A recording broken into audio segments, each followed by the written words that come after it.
Muy buenas tardes a todos los estudiantes que junto conmigo compartimos esta clase virtual. Mi saludo y mi deseo porque en todos los ámbitos de su vida y especialmente en el ámbito estudiantil les esté yendo muy bien. El saludo también para desear que todos tengamos en cuenta, o pedirles que todos tengamos en cuenta de que el principio de la sabiduría es el temor a Dios. Tener en cuenta de que no es del que corre, no es del que se afana, sino del que Dios tiene misericordia.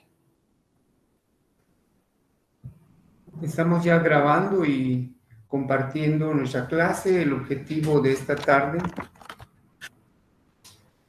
futuros abogados y abogadas, nuestro objetivo está diseñado, establecido, pensando en que es necesario analizar institutos jurídicos civiles como la propiedad que hemos estado viendo, cómo adquirir la propiedad, que eso ya fue tema de una clase anterior, y hoy veremos modos de perder la propiedad. Abarcaremos también el usufructo, el uso, la habitación y las distintas clases de servidumbre. Por supuesto, estos institutos de conformidad con lo que regula nuestro Código Civil. Es importante entonces que tengamos en cuenta nuestro objetivo y básicamente esta diapositiva a manera de introducción. Cuando hablamos de modo de adquirir la propiedad, recordemos que cuando hablamos de esos modos de adquirir la propiedad, nos estamos refiriendo, usted recordará, a la ocupación. Ahí estamos, perdón, estábamos con la cámara apagada. Esa forma de adquirir la propiedad que usted recuerda, ya, la ocupación, la usucapión. Estuvimos viendo la accesión y todas las distintas formas en que la propiedad puede adquirirse. Veamos que la propiedad constituye ese derecho de gozar y disponer de los bienes dentro de los límites y obligaciones que establece la ley. Y enfaticemos o recordemos que la propiedad no es un derecho absoluto. Cuando decimos que no es un derecho absoluto, es importante tener en consideración algunas limitaciones que establecen en relación a la propiedad. Les ruego, por favor, tener su Constitución Política de la República de Guatemala y que de forma conjunta conmigo vayan, por favor, a lo que regula el artículo 40 en una de las evidentes limitaciones al derecho de propiedad, un obstáculo a la libre disposición de la propiedad, pero veamos lo que establece la Constitución. En casos concretos, la propiedad privada podrá ser expropiada por razones de utilidad colectiva, por razones de beneficio social o interés público debidamente comprobadas. La expropiación deberá sujetarse a los procedimientos que señala la ley y el bien afectado se justipreciará por expertos tomando como base su valor actual. Esa norma constitucional nos da sustento a lo que hemos dicho, que la propiedad no es un derecho absoluto y que tiene esos límites que establece la ley, en este caso la Constitución. No obstante lo que hemos ya compartido, el artículo 44 también de la Constitución Política de la República de Guatemala establece los derechos inherentes a la persona humana y dice que los derechos y garantías que otorga la Constitución no excluyen otros que, aunque no figuren expresamente en ella, son inherentes a la persona humana. Aquí viene la parte que interesa a aplicar con el derecho o con la expropiación que regula la Constitución. ¿Cuándo procede? El segundo párrafo de ese artículo 44 establece: el interés social prevalece sobre el interés particular o privado. Entonces, es propiedad privada y el artículo 39 de la Constitución lo regula, pero existe un límite, la expropiación, que está establecida en el artículo 40 de nuestra Carta Magna, y el 44 que puede aplicarse también a la expropiación, establece que el interés general prevalece sobre el interés particular. Veamos. ¿Cómo está conceptualizada la propiedad? Y para eso tendremos que regresar un poquitito a lo que es el artículo 464. Perdone que es necesario ir viendo esas normas para darle sentido a nuestra cátedra, a nuestra clase, a nuestro compartir en materia civil. El artículo 464 establece y desarrolla el artículo 39 de la Constitución, porque dice que la propiedad es el derecho de gozar y disponer de bienes dentro de los límites y con la observancia de las obligaciones que establecen las leyes. Perfecto. No solo es el 464, también el 465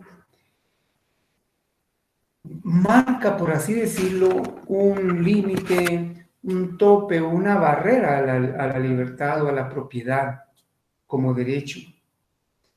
Y dice que el propietario, en ejercicio de sus derechos, no puede realizar actos que causen perjuicios a otras personas, y especialmente en sus trabajos de explotación industrial. Está obligado a abstenerse de todo exceso lesivo a la propiedad colindante o a la propiedad vecina. ¿Y será que el perjudicado, el vecino que sea afectado porque alguien al abusar en su derecho de propiedad le afecte en su fundo, en su tierra? ¿Qué derecho tiene el perjudicado? El que sufre, es el que está amenazado con un daño porque otro se excede o abusa en el ejercicio de su derecho de propiedad, puede exigir que se restituya al estado anterior o que se adopten las medidas del caso sin perjuicio del pago de daños sufridos. De igual forma, como otro límite al derecho de propiedad, en una concatenación, en una relación directa con el artículo 40 de la Constitución, el 467 del Código Civil también regula la expropiación forzada. La propiedad puede ser expropiada por razones de utilidad colectiva, beneficio o interés público, previa indemnización determinada de conformidad con la ley de la materia. Y cuando habla de la ley de la materia, se está refiriendo a la ley de expropiación. Bueno, también tendremos oportunidad de hablar de la ley de expropiación.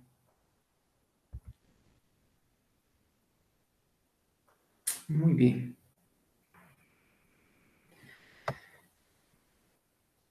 Veamos. Estamos procurando introducirnos a los modos de perder el derecho de propiedad. Y para irnos induciendo a ese camino de los modos de perder el derecho de la propiedad, recordemos que la propiedad se adquiere por medios jurídicos que ya hemos visto: la ocupación, la posesión, la usucapión, la accesión. ¿Y cuáles son los modos de perder la propiedad? Se pierde por dejación, se pierde por enajenación, los bienes se pierden por expropiación y también por extinción de dominio. A ver, repitamos. Esto es lo importante de estos cursos, de estar ocupados, de estar concentrados, es ir captando. Hay modos de perder la propiedad: por dejación, por enajenación, por expropiación y por extinción de dominio. Veamos. Hay modos voluntarios. Hay modos voluntarios de perder la propiedad. Está el abandono o dejación, que consiste en que el propietario abandona el bien con ánimo de desapoderarse de él. Sí, sí ocurre, sí puede darse. Recordemos que, por ejemplo, un bien mueble semoviente, un bien mueble canino, por ejemplo, si alguien no quiere tenerlo más, en un acto, por supuesto, un poco injusto y hasta ilícito, puede llevarlo, estar en un determinado lugar y dejarlo, abandonarlo, perderlo. La dejación, el abandono, es una forma voluntaria, es un modo voluntario de perder la propiedad.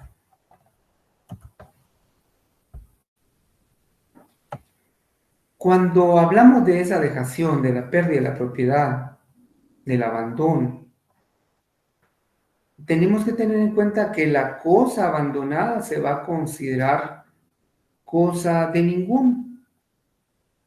Tal vez ahí podíamos regresar un poquito a los mostrencos. ¿Se recuerdan los mostrencos? Sí. De seguro que no se le olvidaron los bienes mostrencos. Pues por ahí podrían aparecer una cosa abandonada, una cosa... Pero veamos, 596, si no estoy mal. Vamos a buscar. Si me ayuda, por favor, buscando el 596 para ver si no estamos muy aislados del sustento de lo que quiero comentar, de esos bienes abandonados. Muy bien. Usted los está buscando en forma conjunta conmigo. Y sí, es cierto, estamos en el 596, no nos perdimos. Bueno, bienes mostrencos. El que encontrare un bien o semoviente al parecer extraviado, perdido, abandonado, y cuyo dueño se ignore, deberá presentarlo. Ya ese es el asunto ahí, pero solo quiero llevarlo al tema de que la dejación o que el abandono de un bien, de una cosa, hablando de cosas muebles específicamente, cuando ya están dejadas, perdidas, extraviadas o abandonadas, se convierten en cosa de ninguno. Res nullius. Es el latinazo que sirve para esto. Res nullius. Cosa de ninguno. ¿Y qué es el abandono? Abandono es igual a desprendimiento voluntario de la propiedad. Si podemos llamarle, al extravío o a la pérdida voluntaria y premeditada de un bien. al desprendimiento de un bien que era de nuestra propiedad, dejándolo en determinado lugar. Bien, modos voluntarios de perder la propiedad.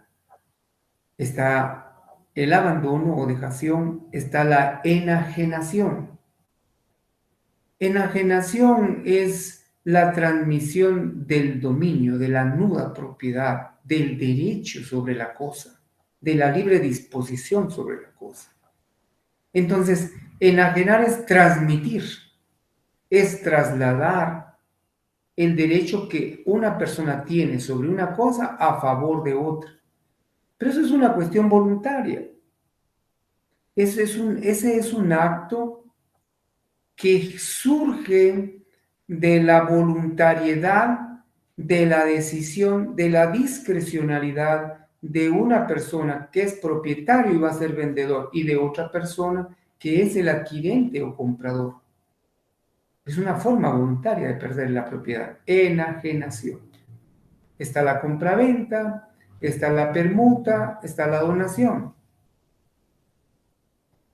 La diferencia entre abandono y enajenación.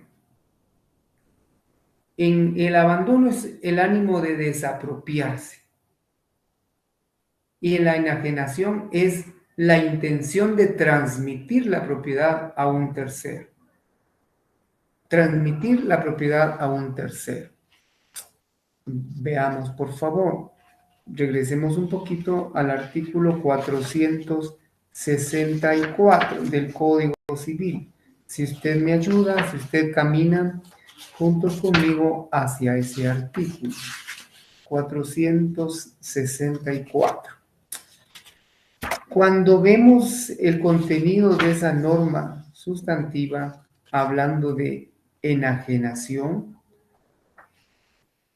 la propiedad, dice, es el derecho de, gozar y disponer. Esa es la palabra clave. Cuando hablamos de perder la propiedad por enajenación. La norma, el 464, establece, la propiedad es el derecho de gozar, pero también de disponer. ¿Y cómo se dispone? Puede ser en compraventa, puede ser en permuta, puede ser en donación, en cesión de derechos, etc. ¿Está bueno? Esa es la diferencia. Abandonar el ánimo de desapropiarse, de dejar, de desprenderse de algo. Y la enajenación es la intención, la voluntad de transmitir mi dominio, mi propiedad a favor de un tercero. Bueno, espero que estemos en sintonía con estos temas. Muy bien. Veamos ahora los modos involuntarios. Modos involuntarios de perder la propiedad. Veamos aquí, vamos a correr. Veamos, está la extinción. Está la expropiación forzosa. Veamos estos dos temas. La extinción. ¿Qué es la extinción? Un modo involuntario de perder la propiedad. Cuando el bien deja de existir físicamente, tal el caso de muebles, automóviles consumidos por fuego, qué sé yo, en algún caso fortuito, en alguna tragedia fortuita, etc. Extinción. Y puede darse también una extinción jurídica de dominio.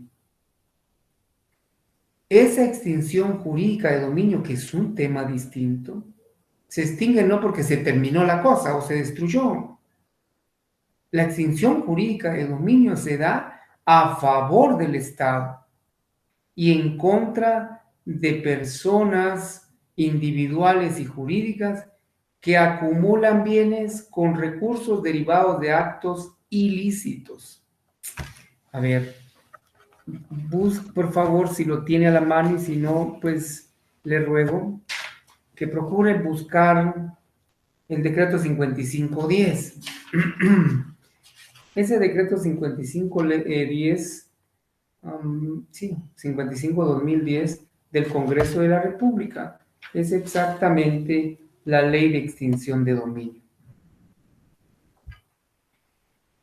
¿Cuál es el objeto de esa ley de extinción de dominio? El objeto es, pues, regular la identificación, localización, recuperación, repatriación de bienes y la extinción de los derechos relativos al dominio sobre los mismos. Regular también el procedimiento exclusivo para el cumplimiento efectivo de la ley, la competencia y facultades de las autoridades respectivas para la ejecución de la ley de extinción de dominio, las obligaciones de las personas individuales o jurídicas que se dedican al ejercicio de una profesión o actividades susceptibles de ser utilizadas para la transferencia, ocultamiento y circulación de los bienes producto de actividades ilícitas o delictivas. Hay una serie de definiciones que están detalladas en el artículo segundo de la ley de extinción de dominio. Y hablo de eso porque es una forma de perder la propiedad. ¿A qué se le llama actividad ilícita o delictiva? Se entenderán como actividades ilícitas o delictivas que darán lugar a la aplicación de la ley de extinción las acciones u omisiones tipificadas como delitos cometidos por la delincuencia común o por la organizada. Y ahí describe. Tengas en cuenta que dentro de varias de las partes o de las definiciones que establece la ley de extinción de dominio está el tránsito internacional, el lavado de dinero, y recientemente el Congreso de la República, usted recordará, en el decreto 5/2022 reforma la ley de migración. Quiero que tenga en cuenta, por favor, el decreto 95/98. ¿Aló? Decreto 95/98, que es la ley de migración y delitos conexos. Pues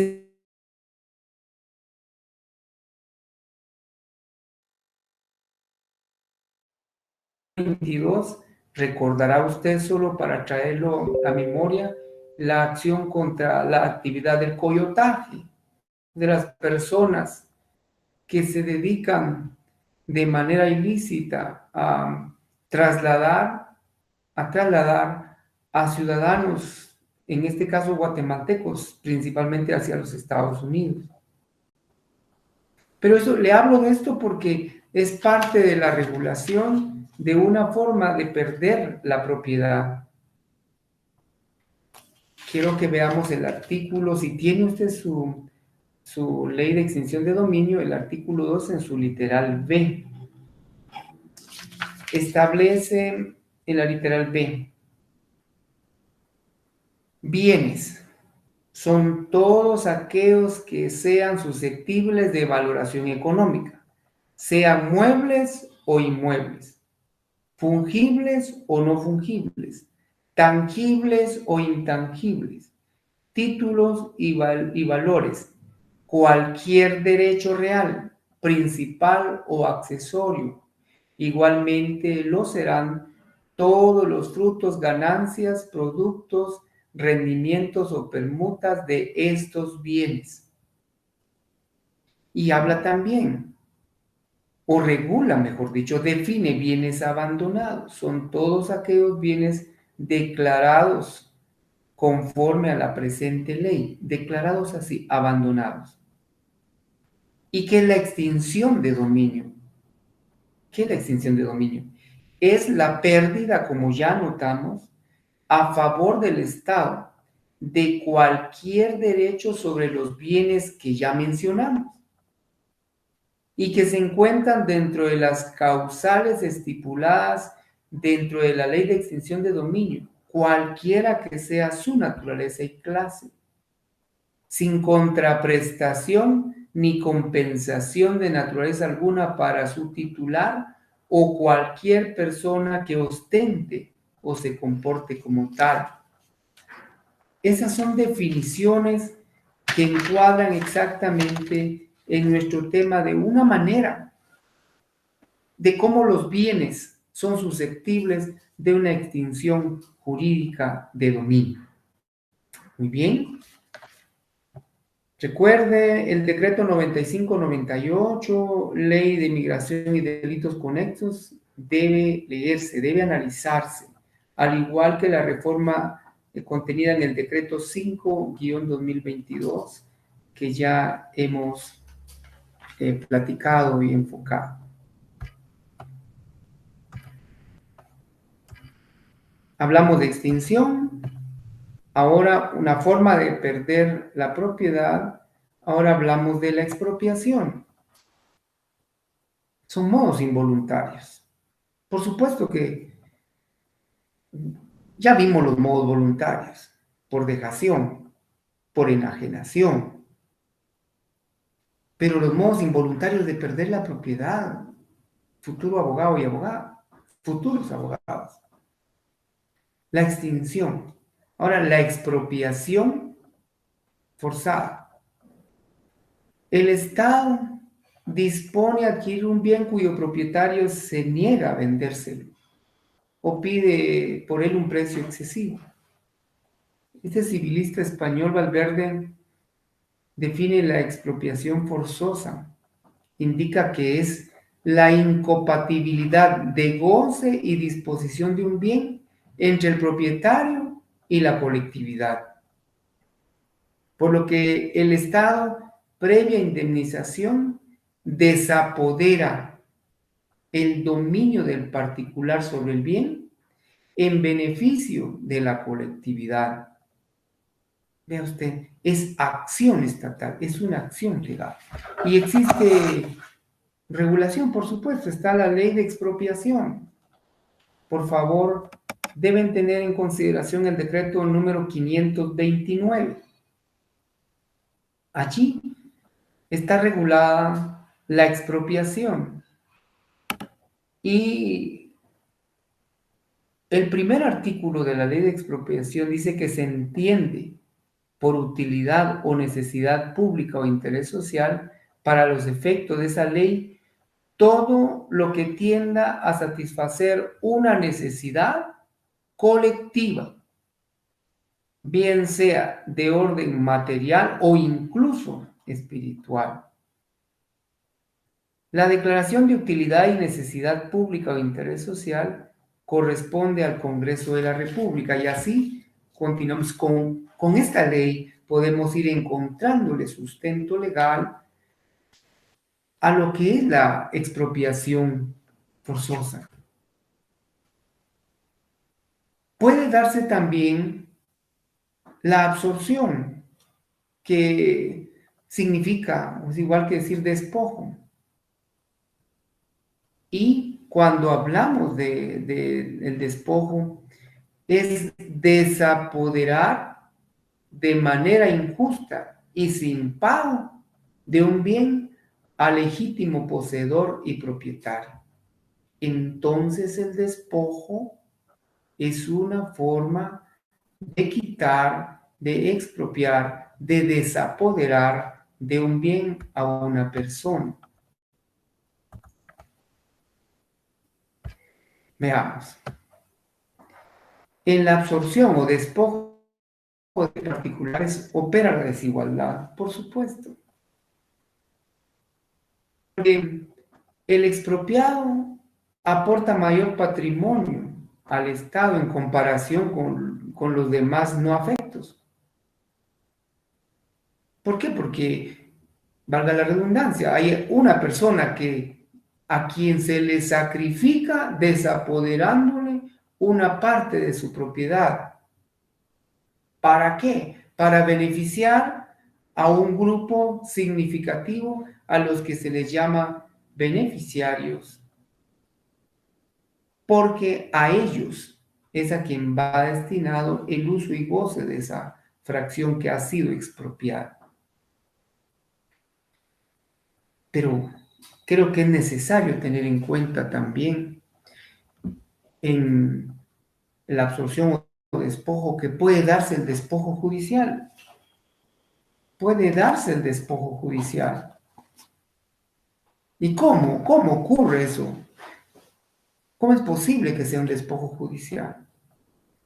Puede darse cuando el juez conocedor de determinada contienda o litis decide desapoderar a alguien de un bien sin tener la plena convicción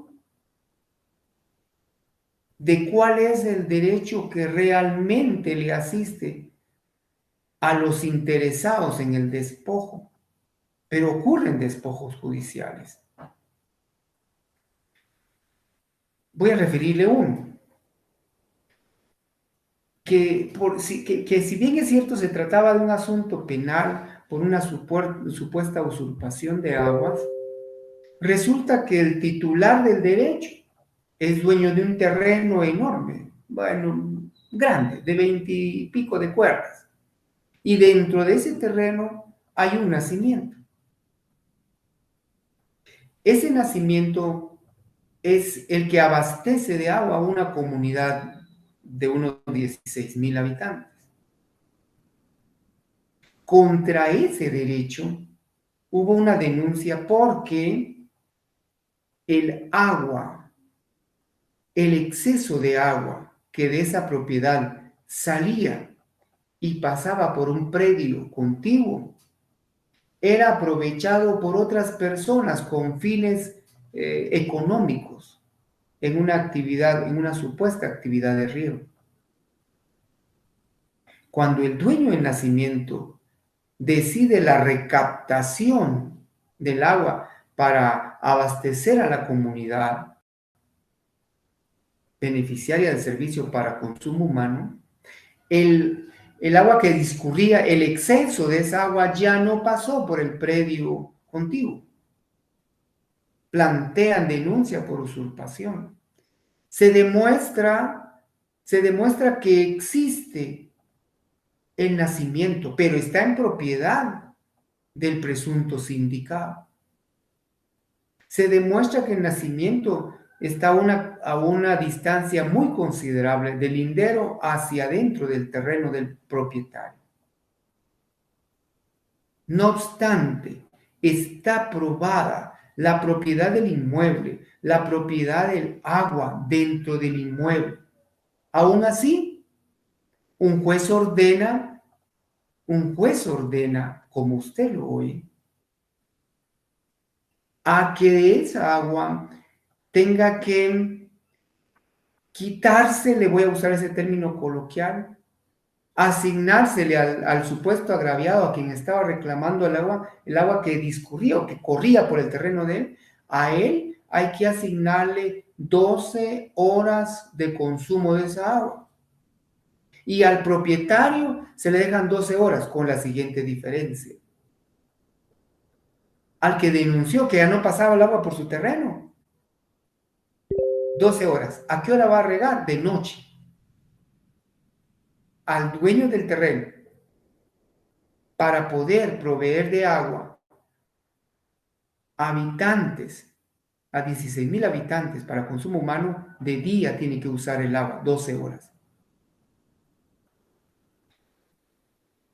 Una aberración, un despojo judicial, una forma de vedar, de perder el derecho de propiedad por un despojo judicial.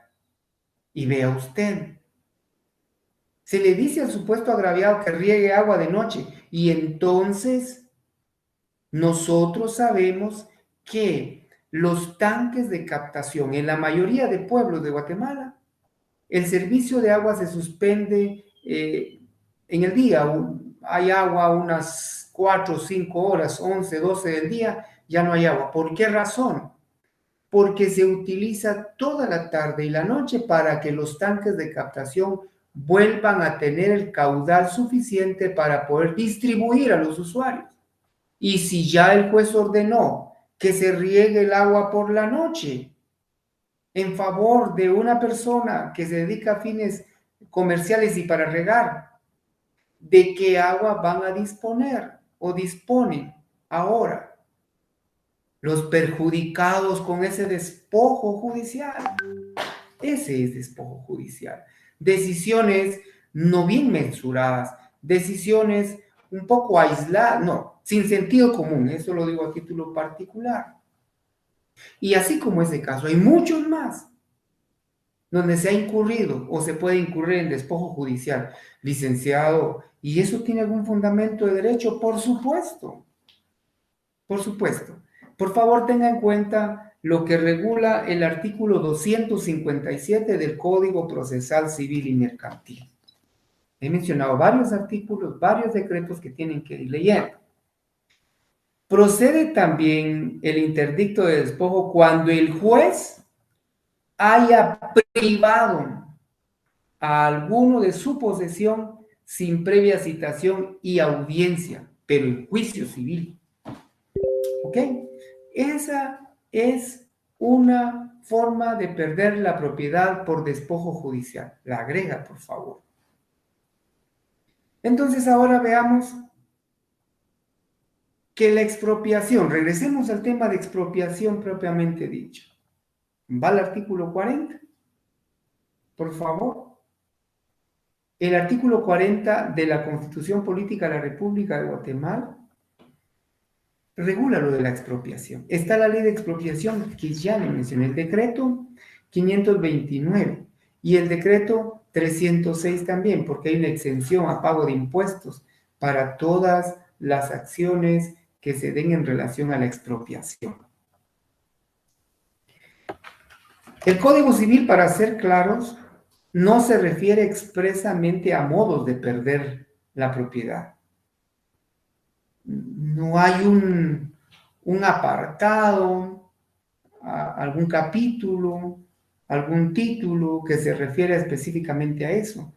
Podemos encontrar las formas de perder la propiedad inmersa en contenidos de algunos artículos. Estuvimos buscando y encontramos el 591.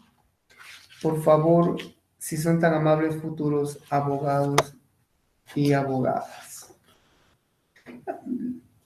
Perdón, los gramaticales, abogados. Ahí van imbuidos ambos géneros. Entonces, 591. Vean. El segundo párrafo. Hay una forma ahí de perder la propiedad.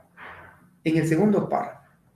También pueden ser objeto de ocupación las cosas de ahí estamos, cuya propiedad abandonada, eso es lo de que hablamos de dejación, ¿se recuerda?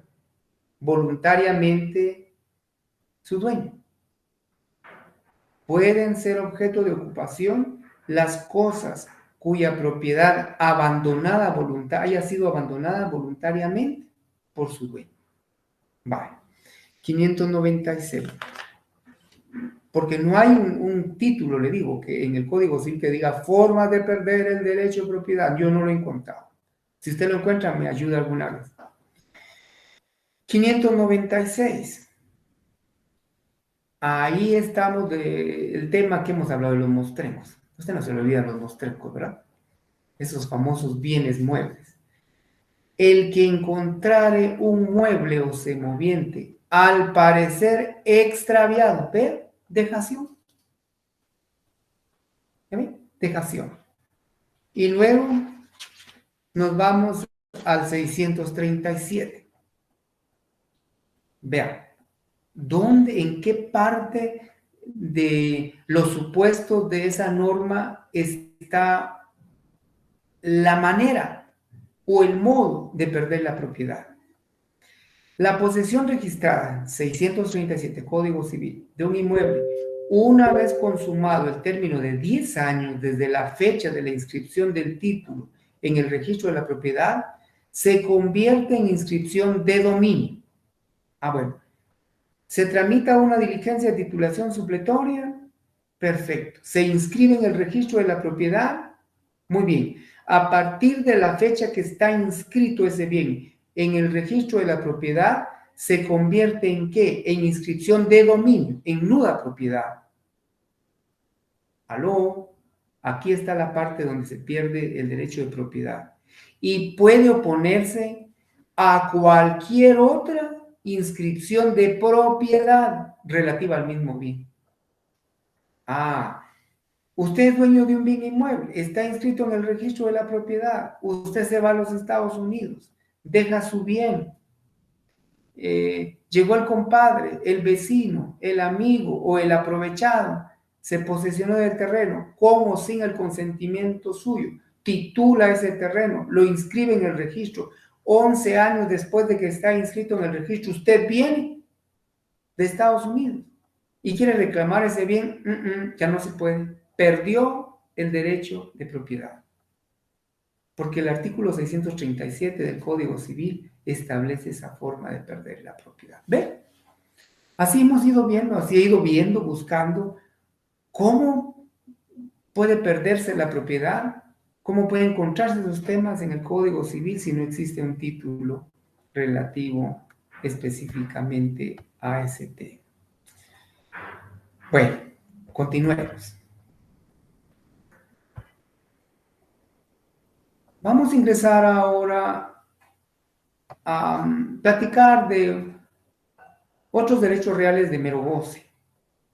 Vamos a hablar del usufructo, vamos a platicar un poco del uso, de la habitación, después hablaremos de las servidumbres. Entremos por ese mundo y para ello vamos a ver lo que es usufructo. ¿Qué es el usufructo? El usufructo es el derecho real de usar y gozar de una cosa, cuya propiedad le pertenece a otro, con tal que no se altere, que la sustancia no sea afectada. Usufructo es el derecho que tiene una persona de gozar de una cosa ajena, con tal de que no se afecte la sustancia. Pero hay usufructo perfecto y hay usufructo imperfecto. Usufructo perfecto, cuando recae sobre cosa que el usufructuario goza sin cambiar su sustancia. Por ejemplo, si usted es usufructuario de un bien inmueble, si se constituyó el usufructo a favor de usted, usted es usufructuario de un bien inmueble. Allí no va a haber una alteración, un cambio de la sustancia, porque el terreno sigue estando. No tenga usted en usufructo 5, 10 o los años que establece la ley. La sustancia se mantiene. Ahora, ese es usufructo perfecto. No cambia la sustancia del bien que se le dio al usufructuario. El usufructo imperfecto recae sobre cosa que al gozarla, que al usarla, al disponer de ella como usufructuario, cambia su sustancia. Si es usufructuario, por ejemplo, de granos, de cosechas, de dinero, usted no va a poder devolver al propietario los mismos granos, porque con el uso se transformó, se cambió su sustancia. Entonces va a entregar de los 10 quintales que se consumió en determinado tiempo, que obtuvo en determinado tiempo, va a reponer otros, no los mismos granos, igual de dinero. Será la misma cantidad, 10,000 quetzales, pero no los mismos billetes, la misma denominación, será diferente. Por eso se le llama usufructo imperfecto. Bueno, tenemos entonces usufructo convencional, es aquel que se genera por acuerdo entre partes para determinado tiempo y condiciones que se establezcan. Testamentario es una disposición de voluntad o de última voluntad del testador. ahí puede darse o constituirse el usufructo. Judicial, si ese fuera el caso, un usufructo judicialmente constituido. Y puede haber usufructo vitalicio, aquel que se constituye a favor de una persona X y que esa persona X podrá gozar, disponer de un bien, de ese derecho real, mientras viva. Está el usufructo voluntario, que es producto del acuerdo y básicamente del que cede el derecho, del titular del derecho. Y está el usufructo universal, que puede darse sobre la totalidad de bienes de determinada persona o puede ser causante. Sigamos.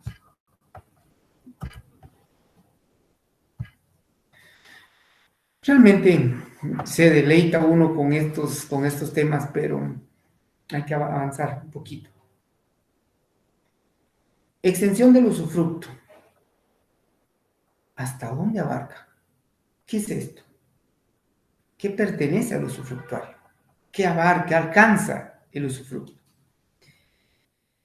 Por el usufructo le pertenecen al usufructuario los frutos naturales y civiles que los bienes produzcan ordinaria y extraordinariamente, salvo las limitaciones establecidas en el título en que se constituya ese usufructo. ¿Hasta dónde abarca entonces el derecho del usufructuario? A él le pertenecen frutos naturales y civiles, todos los que produzcan los bienes afectos a ese usufructo, sea una producción ordinaria o extraordinaria. Muy bien. Formas de constitución. Ya platicamos que el usufructo puede constituirse como un contrato en una compraventa, por ejemplo, de un bien inmueble, y de una vez en una cláusula se constituye usufructo vitalicio, por ejemplo, a favor de una tercera persona. Puede ser también en un acto de última voluntad. Y no podemos dejar al margen el plazo, duración, el tiempo fijo, o va a ser vitalicio, o es condicional, pero nunca va a ser a perpetuidad. El usufructo puede constituirse por tiempo fijo. Eso lo puede leer usted y puede ahondar un poco en el artículo 705 del Código Civil. El usufructo puede constituirse por tiempo fijo, vitalicio, puramente o bajo condición. Cuando decimos un usufructo puramente, es decir, que no está afecto a alguna condición, alguna limitación. Lo que sí es cierto que el usufructo no puede constituirse a perpetuidad y sobre toda especie de bienes muebles e inmuebles, salvo que sea un usufructo universal, como ya lo platicamos. ¿Puede constituirse a favor de personas jurídicas? Claro que sí. O de una o varias personas individuales, de manera simultánea o sucesivamente. En caso de disfrute sucesivo, el usufructo solo aprovechará a las personas que existan cuando concluya el derecho del anterior usufructuario. Muy bien. Ya hablamos, si no, y bueno, ¿qué es? Ya hablamos de usufructo a tiempo fijo. ¿Y qué sucede si no se fija el tiempo? Cuando en la Constitución o en un contrato donde exista el usufructo establecido no se fije el tiempo para su duración, se entiende constituido por toda la vida del usufructuario. Es entonces un usufructo vitalicio.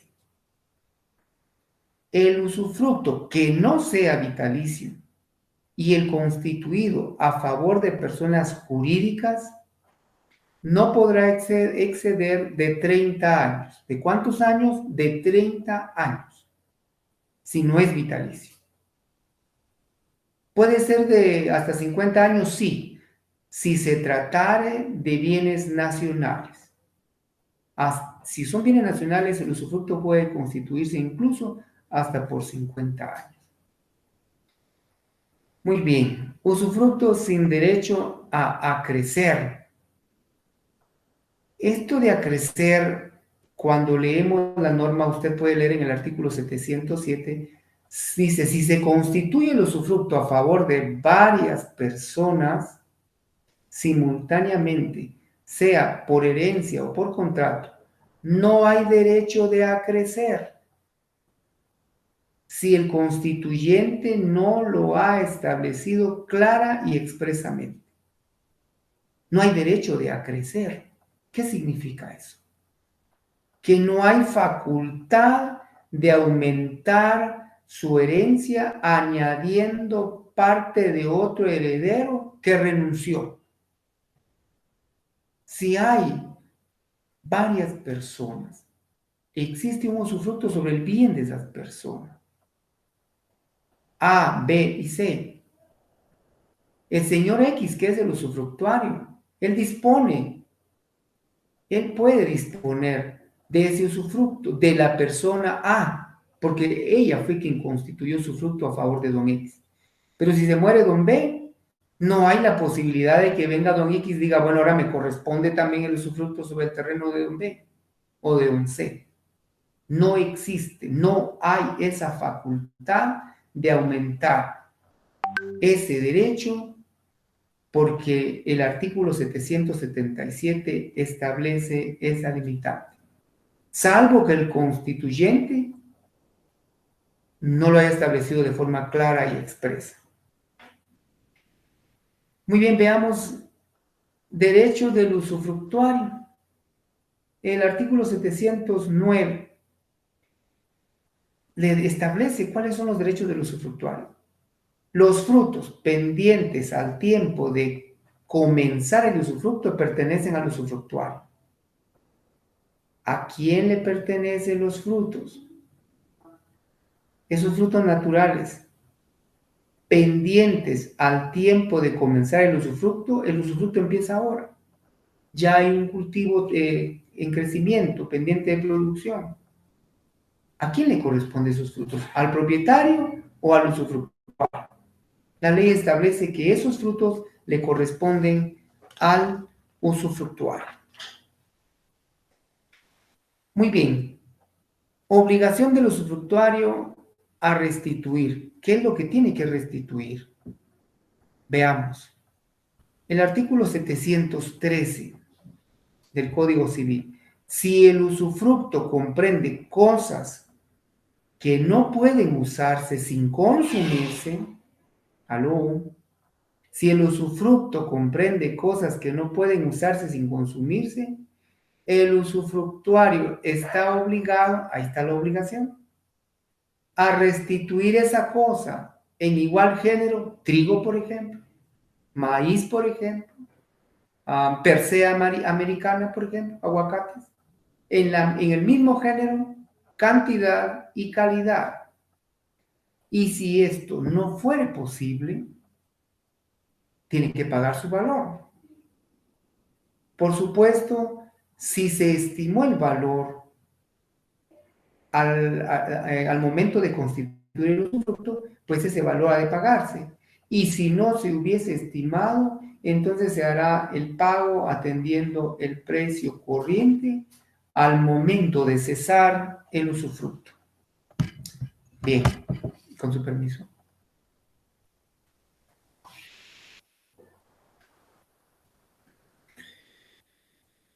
El usufructuario goza de accesión. Sí es aceptable, si es legal, si es permisible que el usufructuario pueda gozar de la accesión. ¿Se recuerda de la accesión? Otros bienes que se van agregando al bien principal. Y establece la ley que el usufructuario puede gozar del aumento que sobrevenga por accesión a la cosa usufructuada. Puede gozar también de las servidumbres y en general de todos los derechos de que gozaría el propietario. Es usufructuario de un bien inmueble y ese bien inmueble, a favor de ese bien inmueble hay constituida una servidumbre, como usufructuario tiene el derecho de gozar esa servidumbre. es usufructuario de un bien y se da una accesión por aluvión. Yo hablo claro porque usted ya sabe a qué se refiere. Se agrega una fracción más, usted puede disponer de esa accesión como que fuera, con el mismo derecho del propietario.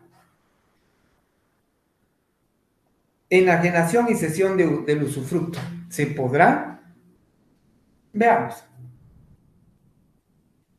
El usufructuario puede gozar por sí mismo de la cosa usufructuada, pero también puede arrendarla a otro y puede enajenar su derecho.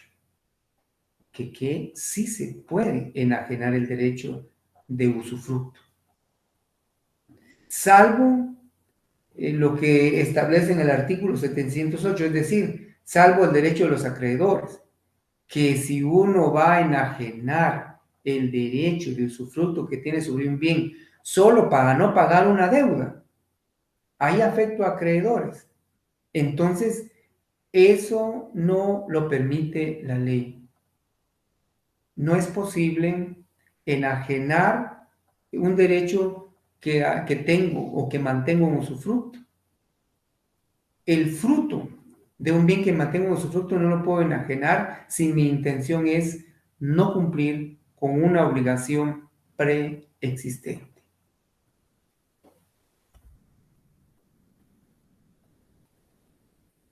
Muy bien.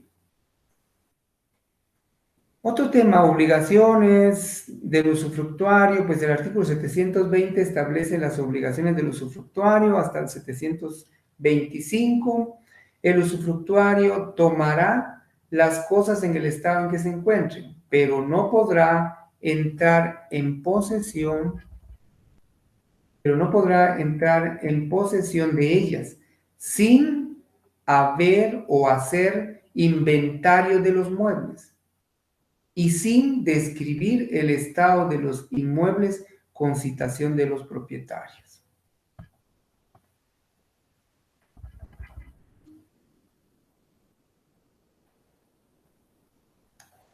Muy bien. Sí tenemos suficiente audio, sí me marca que tenemos suficiente audio. Perdonen este lapsus, pero estaba revisando. Y reparaciones del bien usufructuado. En cuanto a las reparaciones, nosotros podemos tener en cuenta el artículo 727. Las reparaciones extraordinarias serán a cargo del propietario, pero también habla de reparaciones ordinarias. Antes hablemos de las reparaciones ordinarias. El usufructuario debe hacer las reparaciones ordinarias indispensables para la conservación de la cosa. Entonces, reparaciones ordinarias son una obligación del usufructuario, pero las reparaciones extraordinarias serán a cargo del propietario. El usufructuario está obligado a darle aviso cuando fuere urgente la necesidad de hacerlas. ¿Cómo se diferencian esas reparaciones ordinarias de las extraordinarias? Las ordinarias son aquellas reparaciones indispensables para que funcione o que se conserve la cosa. Pero las reparaciones extraordinarias son aquellas que se necesitan hacer para restablecer, reintegrar los bienes que se hayan arruinado o deteriorado por el tiempo. Son accesos o accesorios que se vuelven viejos y que es necesario cambiarlos, porque por un caso fortuito o un asunto no previsto, un terremoto o algo, sufran grave daño entonces o deterioro, ahí debe darse una reparación extraordinaria a los bienes usufructuados. Muy bien. Extinción del usufructo. Veamos. ¿Cómo se extingue el usufructo? Lo describimos. Por muerte del usufructuario, por vencimiento del plazo, por la realización de la condición resolutoria si no fue un usufructo perfecto. Por confusión de propiedad y usufructo, es decir, si el usufructuario adquiere la nueva propiedad, compra el bien, entonces en él se llenan dos calidades. Ya es usufructuario y ya es propietario. A eso se le llama confusión, por confusión de propiedad y usufructo. Allí también se extingue el usufructo. Si es confusión parcial, si solo compró una parte, el usufructo subsiste en relación a la parte no adquirida por el usufructuario. Otra forma de extinguir el usufructo, por prescripción liberatoria, por la pérdida del derecho con el transcurso del tiempo, la prescripción negativa, por renuncia del usufructuario, también se extingue. Salvo la renuncia en fraude de acreedores, que ya hablamos, que no es posible, que no lo permite la ley. Por pérdida de la cosa usufructuada. Si no es una pérdida total, el usufructo se mantiene. Por anulación o cesación del derecho del que constituyó el usufructo. Si es anulada la inscripción registral de un bien del propietario y cesa ese derecho, entonces se extingue el usufructo. Cesación del usufructo. Puede cesar también el usufructo por abuso del usufructuario, deteriorando o dejando perecer bienes, y por supuesto que esa cesación debe ser declarada judicialmente.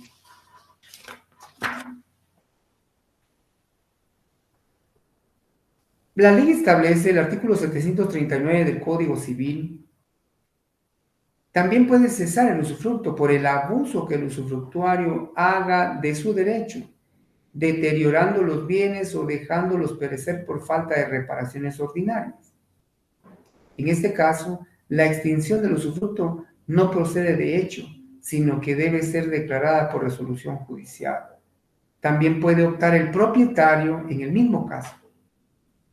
Cuando esté abusando el usufructuario, cuando esté destruyendo el bien del usufructuario, el propietario puede optar a que se le ponga en posesión de los bienes, obligándose a pagar al usufructuario periódicamente el producto líquido de los mismos, deducido el honorario del administrador, fijado de conformidad con la ley.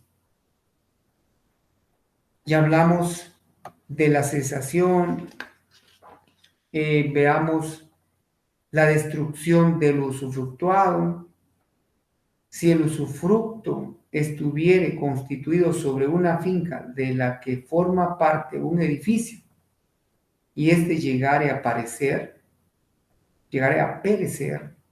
repito, si el usufructo estuviera constituido sobre una finca, un terreno, y sobre ese terreno hay un edificio y éste llega a perecer, de cualquier modo que sea, el usufructuario tendrá derecho a disfrutar del suelo y de los materiales.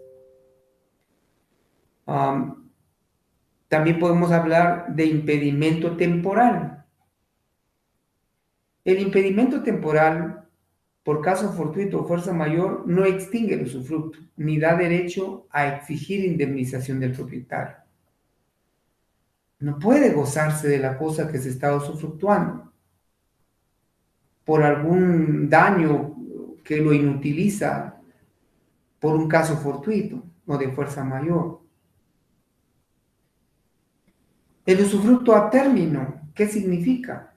Que el usufructo, si fue concedido por el tiempo que tarde un tercero en llegar a cierta edad, subsistirá el número de años prefijados, aunque éste muera antes, salvo si el usufructo hubiere sido expresamente concedido solo en atención a la existencia de dicho tercero. Y el cuasi usufructo es recordemos que ese latinazo cuasi usufructo, podemos decirlo en idioma español, entendible, casi usufructo. Es una variante del usufructo. Se da en un bien consumible.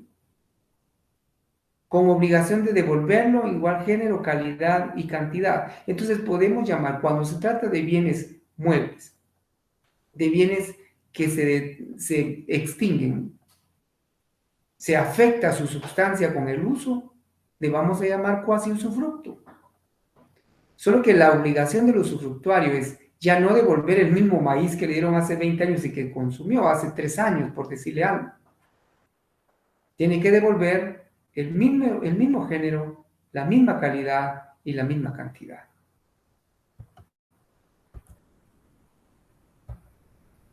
Pasemos al uso.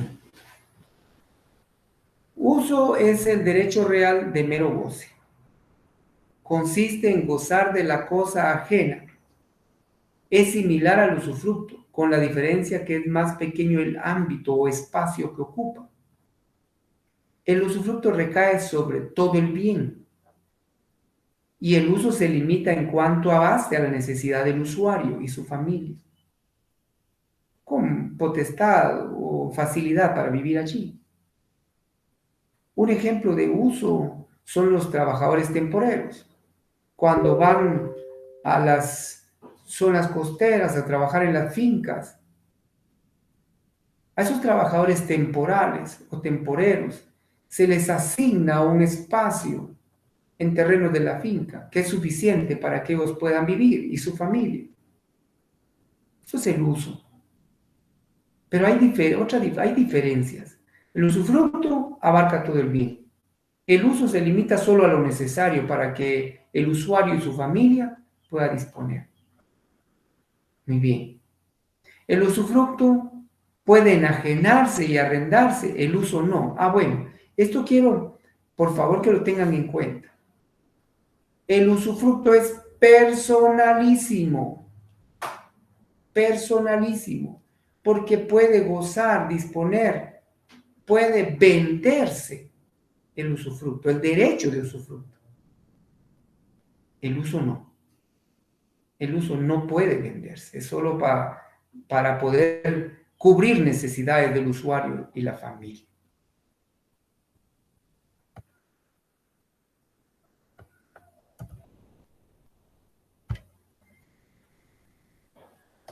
Muy bien. Ya platicamos del uso, pero vamos a ver 745.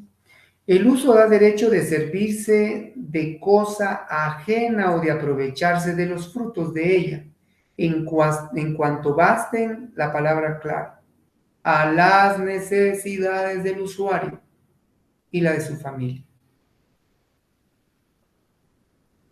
Veamos ahora habitación. Es otro derecho real de mero goce, igual que el uso. Habitación, derecho real de mero goce, igual que el uso. Con diferencia que al tener habitación no se puede arrendar ni enajenar. Ejemplo, un edificio. Usufructo, todo el edificio, es un ejemplo. Uso de una o dos habitaciones y que pueden utilizarse para satisfacer necesidades del usuario y su familia. Y la habitación usa una o más habitaciones según el tamaño de la familia. Veamos como contenido de la habitación, ¿a qué se refiere esto? La esencia de la habitación. La habitación se limita a lo que sea necesario para quien tiene el derecho y para su familia, aun cuando no la haya tenido en el momento de constituirse tal derecho, el derecho de habitación. Los derechos de uso y habitación se regulan por el título que los constituye. Si el título no determina la extensión de estos derechos, se regula conforme a los artículos subsiguientes del Código Civil. ¿Por qué se dice que el uso y la habitación son derechos inalienables? ¿Por qué el uso y la habitación son derechos inalienables? No se pueden enajenar, no se pueden gravar, ni se pueden arrendar. El usuario o el habitacionista no puede gravar. no puede dar en arrendamiento, no puede disponer de esos derechos reales de mero gozo. Obligaciones del usuario y habitacionista.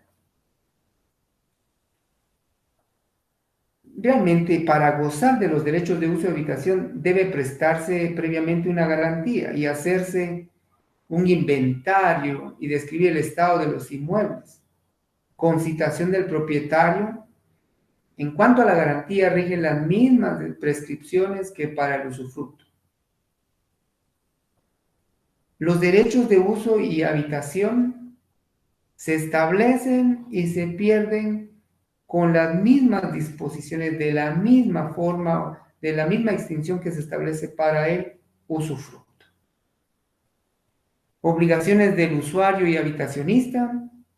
Si quien tiene el uso de un fondo, de un terreno, de un inmueble, tomare todos sus frutos, o si quien tiene derecho de habitación ocupare toda la casa, estará obligado a hacer los gastos de cultivos o de reparaciones ordinarias y a pagar las contribuciones. Si el usuario no tomare más que una parte de los frutos, o el habitacionista no ocupare más que una parte de la casa, van a contribuir, sí, pero proporcionalmente el usuario a los gastos de la parte que usa. El habitacionista, gastos proporcionales a la habitación de la casa de que está gozando.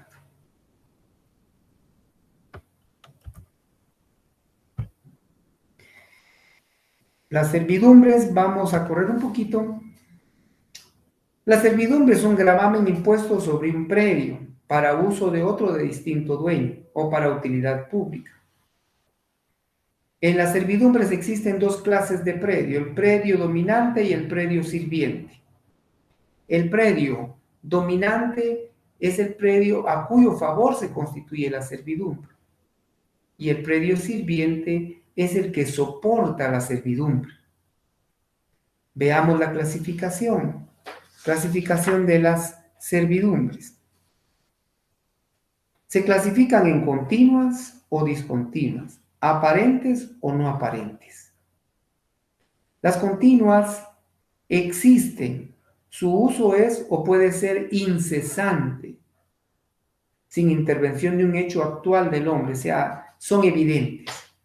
Caminos, entradas, accesos, pues servidumbres, que son evidentes y que tienen esos signos exteriores que evidencian su uso constante. Discontinuas, las que necesitan hecho actual del hombre para reabrirlas o rehabilitarlas.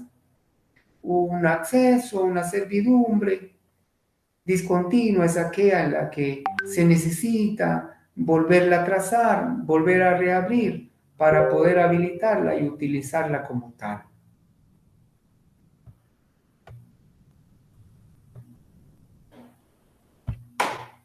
Aparentes, servidumbres aparentes. Ya hablamos de continuas y discontinuas. Aparentes. Servidumbres que se anuncian por obras o signos exteriores dispuestos para su uso y aprovechamiento. ¿Cuáles son esos signos?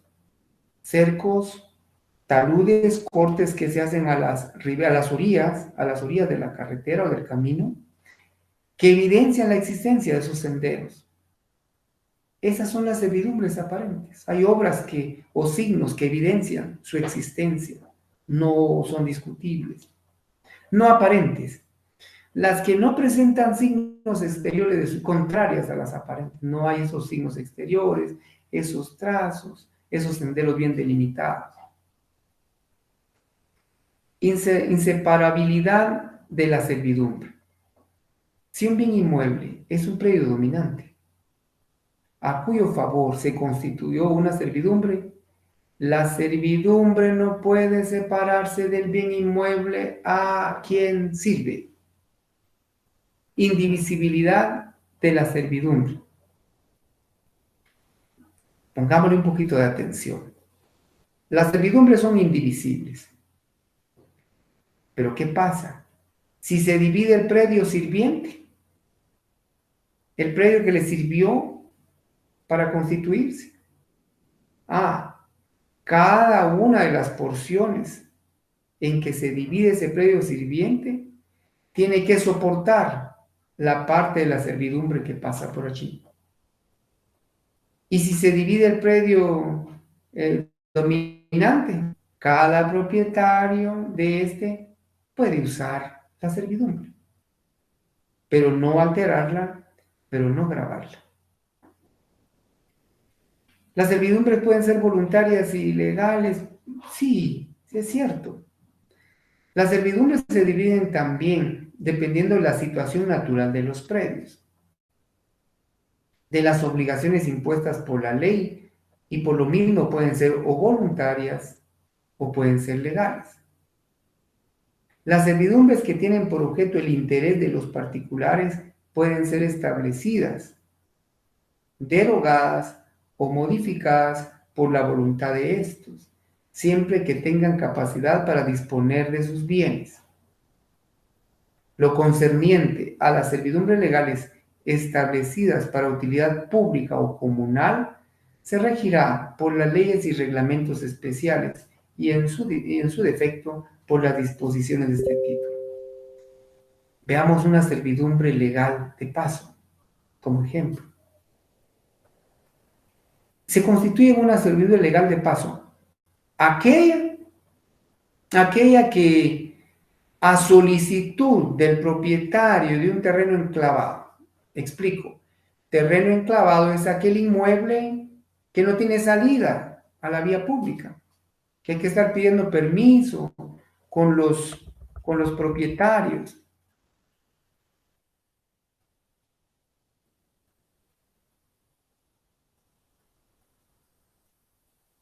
Sí le decía, enclavado, el inmueble enclavado es aquel que no tiene entrada, no tiene salida.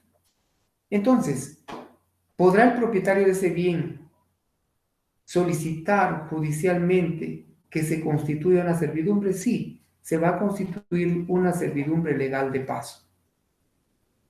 Previo trámite judicial, es un juicio ordinario de constitución de servidumbre legal de paso, que por supuesto un juez la ordena previa indemnización, previo pago del valor prorrateado de la fracción que ha de desmembrarse o gravarse del bien que va a servir, del bien sirviente.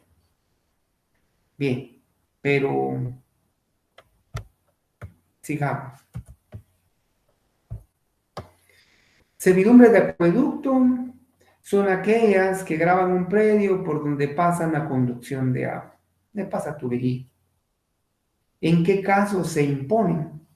Puede imponerse la servidumbre forzosa de acueducto para la conducción de aguas destinadas a algún servicio de utilidad pública, previa indemnización siempre. Puede también imponerse servidumbre forzosa para objetos de interés público, previa indemnización. ¿En qué otros casos? Para establecimiento o aumento de riegos, por baños y fábricas, desecación de lagunas y terrenos pantanosos, también para evasión o salida de aguas procedentes de alumbramientos artificiales, y por salida de aguas de escorrederas y drenajes. Allí pueden también imponerse o establecerse. Causas para oponerse a las servidumbres.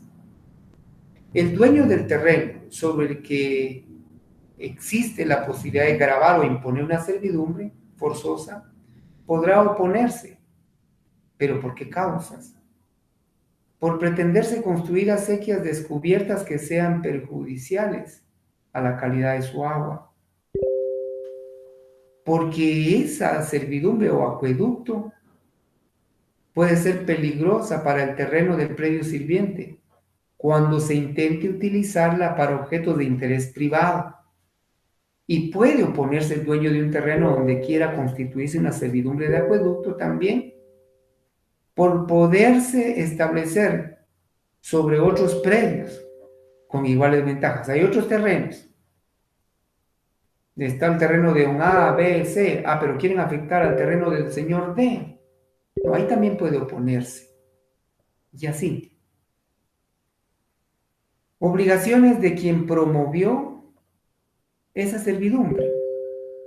Derecho de paso. Las obligaciones de quien promovió la servidumbre serán de cuenta del que haya promovido y obtenga la servidumbre de acueducto todas las obras necesarias para su construcción, conservación y limpieza, al efecto de autorizarla para ocupar temporalmente los terrenos indispensables para el depósito de materiales, previo pago de daños y perjuicios o garantía suficiente. Estos podrán compelerse a ejecutar las obras, compelerse quiere decir obligarse a realizar obras y limpias necesarias para impedir estancamiento o filtración que originen deterioros. Y el derecho de paso establecido en el artículo 768 del Código Civil. Estamos hablando de las servidumbres.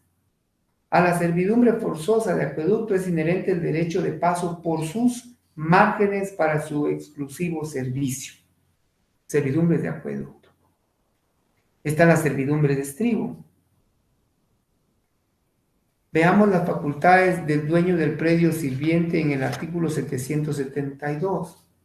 Las servidumbres de acueducto no obsta para que el dueño del predio sirviente pueda cerrarlo y cercarlo, así como edificar sobre el acueducto mismo, de manera que éste no experimente perjuicio ni se imposibiliten las reparaciones y limpias.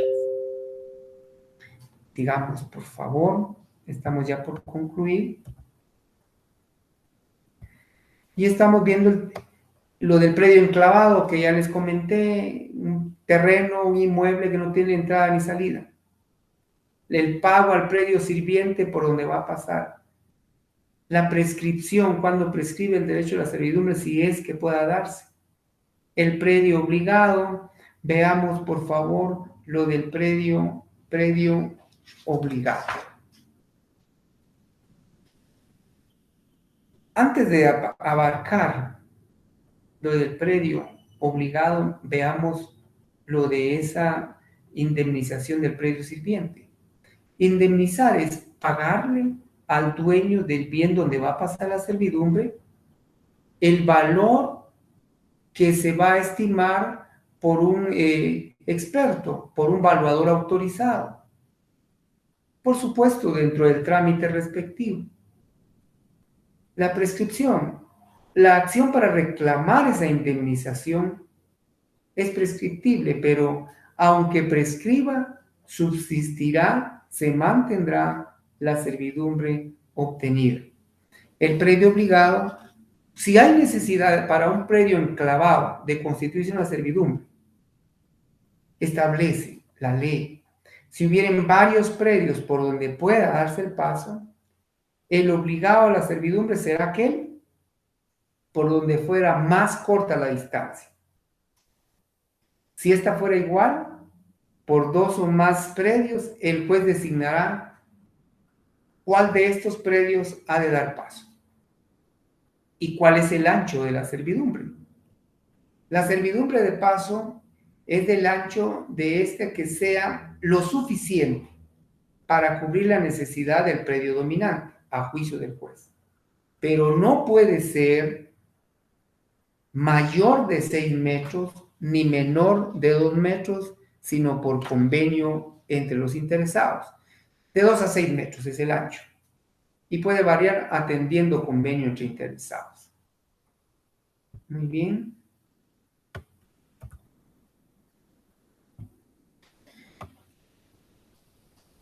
Veamos cómo se regulan las servidumbres legales de paso, 799. Perdón, 798 están las servidumbres legales de desagüe. Ahora veamos.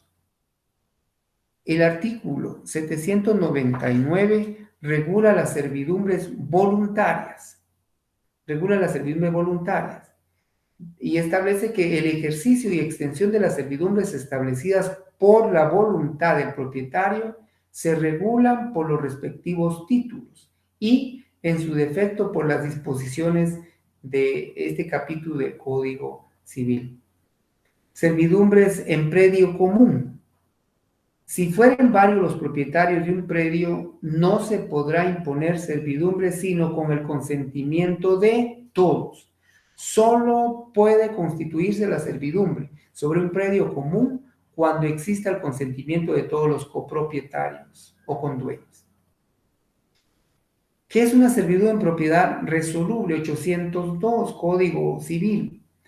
Los que solo tienen dominio resoluble, que puede dejarse sin efecto, como aquel a quien se ha legado un fondo bajo condición no realizada y otros semejantes, puede constituir servidumbre, pero queda sin efecto desde que se resuelva el derecho que se constituye. Y luego, adquisición de servidumbre. Puede adquirirse la servidumbre en favor de un terreno, de un fondo, por los poseedores de éste, sean de buena fe o de mala fe. Y pueden igualmente adquirirla los que no gozan de la libre administración de sus bienes y los administradores de bienes ajenos en provecho de estos. Las servidumbres continuas y aparentes se adquieren por cualquier título legal, inclusive la prescripción por el transcurso de 10 años. Muy bien, les agradezco su bondad, gracias por su tolerancia, por su paciencia y les dejo en presentación unas cuestiones, unos temas sencillos que ya vimos para que puedan analizarlos, leerlos y resolverlos. Les invito también a leer, por favor, las otras leyes que fueron mencionándose en el desarrollo de esta clase. Es un verdadero gusto compartir con ustedes.